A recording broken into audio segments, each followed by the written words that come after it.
contesting with NRM. We've been contesting with NRM. Now we want to contest. You're screaming as if something has gone wrong. What is wrong with you? It's competition. On the other side, I'm a sportsman. I do motorsports. Even if we're teammates, when the race has started, I am going to win. I'm not going there to play. I'm going to win. I'm going to compete. So why are you crying? Race has not yet started. You're already crying. You're doing this one. You're doing. What is the problem? I am going to contest against the president. So what is the problem? Is it a crime? In which country? By which law? So in Lira, UPC can field. I have made it clear that for 2026, I am running for the President of the Republic of Uganda. I have many who have shown interest in taking over my seat, and they will go through a process, and whoever wins, I will support to be able to hold that seat in the name of UPC.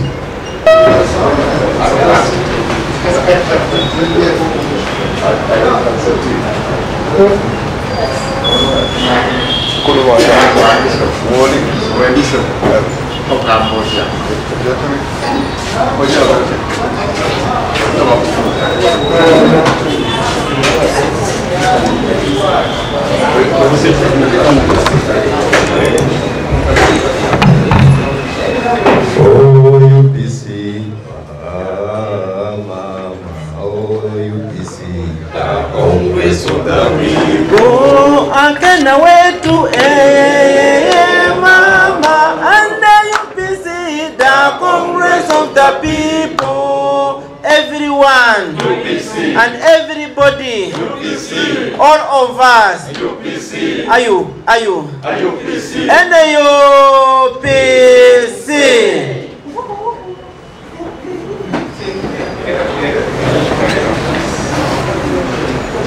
Thank you very much.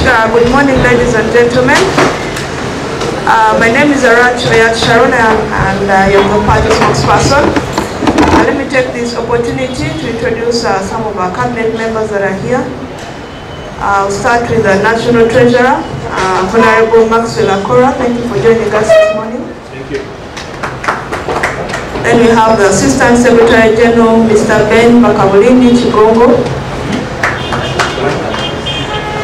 We also have the workers leader, Mr. Osinde Orach, the one who usually mistake my name to be his or his name to be mine. He's Orach and I am Arach. And then we have the head of ideology and communication, the head of ideology research and documentation, Mr. Rwanga Christopher. He's the one that heads the Mulungushi Club that you hear of. Then we have Haji Khalid Musisi, the chairman well. Thank you very much. Without taking any much of your time, I would like to take the opportunity to invite the party president, Honorable Jimmy Akenna, to address the press. Thank you.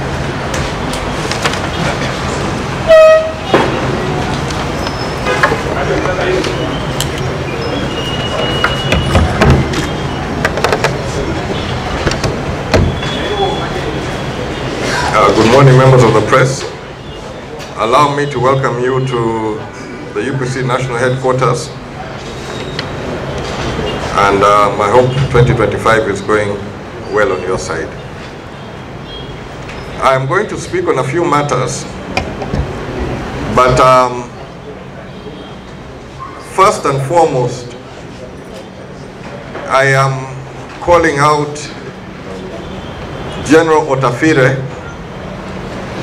on his recent visit to my constituency in Lera to attend what was supposed to be the Lumba Boda Festival. Otafire spoke of many things there, but first I want to put him in context in that Lumba, which he went to attend, is a creation of Jimmy Akenna. And the chairman of Lumba spoke as much as to how much I put into this issue of Lumba. In brief, during the walk to work days, I as Akenna road for 8 months. While my colleagues were walking, I was riding up and down within Kampala and up country. Along the way, I came across many people on motorcycles, boda-bodas, who were struggling to make ends meet, accessing the credit to meet these conditions. So I started developing an idea of how I can help my people in Lira to acquire motorcycles. At that time in Lira were mainly bicycles, boda-bodas of bicycles. So I engaged in a program, I did my research, and within the market, all of the providers, in my point of view, were exploiting the riders. The boda-bodas were being exploited all over. There was no program I found which actually worked and benefited the citizens. So, to avoid this exploitation and high interest rates, I crafted a program. But in crafting that program, I needed an association which can be able to collect the money on behalf of the bank. Hence, the birth of Lumba, beginning in 2011, but we went through difficulties, it collapsed, we built it up again in 2012. In 2013, we managed to get something which was stable. That is the birth of Lumba. So when Otafire is visiting a constituency on a program which he doesn't understand, he should stop attacking before he gets the actual facts of what took place. Between 2013 and 2020, I was able to distribute about 7,000 motorcycles to the people of Lira and the surrounding areas through the Lumba program. And I was prepared to continue with that program. But along the way, within the NRM, that program was fought. Leaders of NRM have fought that program. I don't know, you members of the press, I think you saw when we were defeating them in Oyam, they complained about the borders. A lot of the borders got arrested. In Dogro, they complained about the borders. They have fought this program, but this program is benefiting the citizens. So, Otafire's attack, I felt, was very misplaced. It was wrong, and it misses the point. Much as that event was supposed to now crown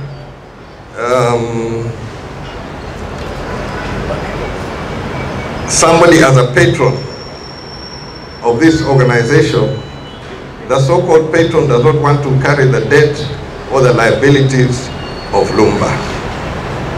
I have gone through a difficult period where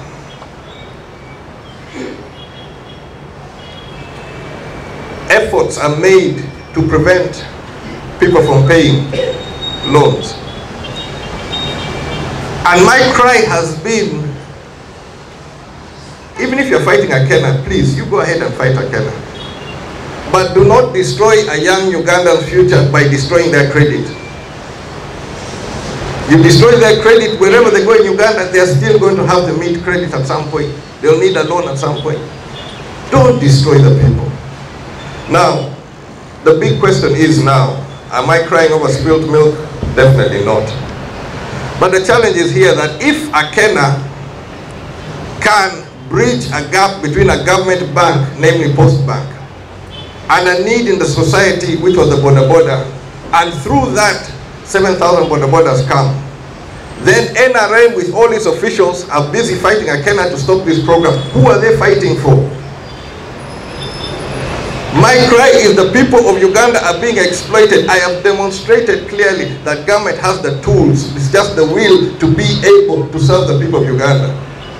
So the challenge now goes beyond Otafire and goes to the President of the Republic. I used Post Bank. Post Bank has branches all over Uganda. Why can you not come up with something reasonable where the boda-boda industry and people can get a fair amount or pay fair interest on the loans which they get? I demonstrated it is possible, it is practical, and it works. It was successful until it was fought by NRM.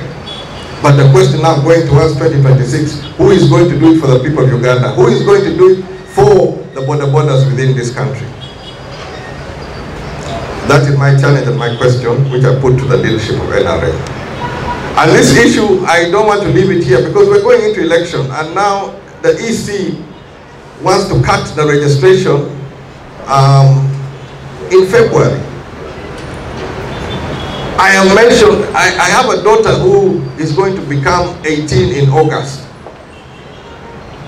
Effectively, the EC is saying that this 18-year-old who by law can even contest for the presidency of Uganda cannot participate in this election.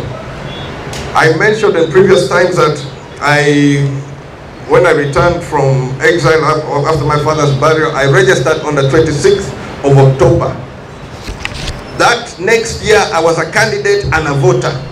Between October and election was around, I think that time it was February. I was a voter. We've had by-elections. Voters update is done in time. Why are you cutting off all of these young Ugandans who should have an opportunity to vote? So I'm going to use everything within the means available to me. I'm going to call upon IPOD. I'm going to call upon all institutions. Let Ugandans be able to determine their own future in the presidential and parliamentary elections of 2026. The cutoff point should not be now. You can do it within reasonable time where you can produce a register for that election, but cutting off in February is something which is not going to be acceptable. I have made it clear that for 2026, I am running for the President of the Republic of Uganda.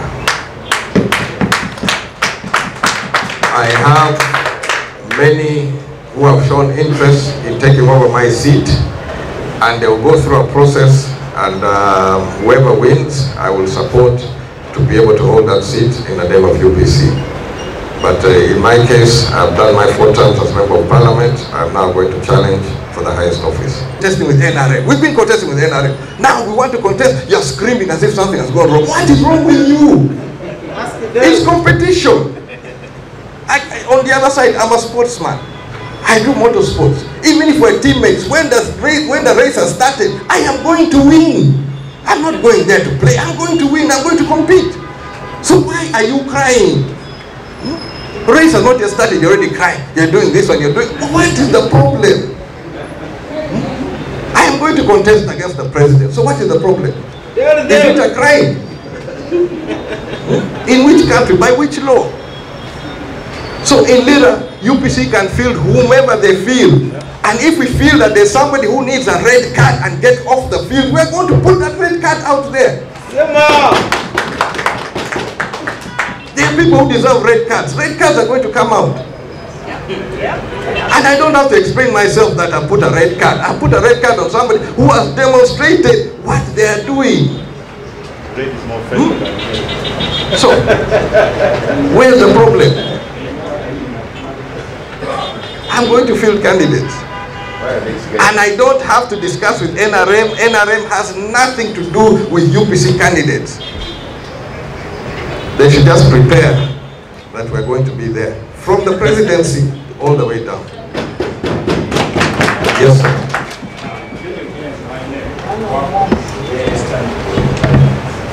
This very morning, this also addressing us issues of society.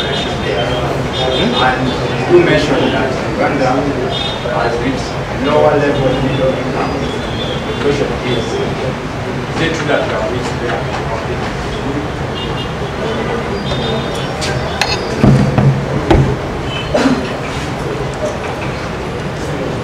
If, as a country, we are putting in the region of 20,000 shillings for the education of our young people for a calendar year, no, we're not there. If, as a country, you go to a hospital and you do not get medication, even for the simplest of diseases, we are not there. If we are not able to get people gainfully employed or train them and prepare them for life after education, we are not there. The only point where we'll say we're there as a middle income is when we can provide the services to the citizens of Uganda which are commensurate with a country with a middle income. But most of the time, people are left to their own devices to survive, and even government has no clue how people survive. So, figures, you may have a figure which says you're here, reality is we are not yet there. Until we're able to care for ourselves, raise ourselves to a standard which is acceptable, That's when you say we are now middle income. That's when you say we're going forward. That's when we say we're progressing. At this point, we're just churning out figures and praising ourselves for little work or no work done. I thank you very much.